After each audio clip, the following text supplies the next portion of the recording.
I want to make a further comment on the still swirling John Campbell controversy. Everybody know where I stand already. John Campbell was wrong, but the maximum 4-year ban was harsh and excessive. What is getting to me though is the reaction of the Jamaican public. I never realized we have so many self-righteous bastions of perfection among us. I mean, it's one thing for Jadko and their panel to show them strength and punish John Campbell to the maximum because they have personal involvement in the case.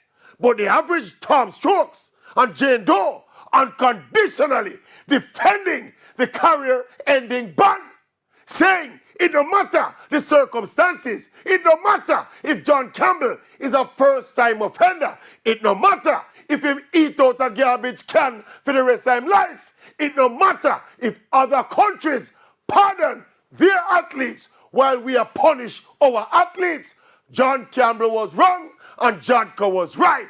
The rule is the rule. Lock him up and dash for the key. I never knew we had so many Jamaican infallibles in our midst. People who never make a mistake yet and never do nothing wrong in them life. We really never know. Oh, Jamaica, land we love. Sometime.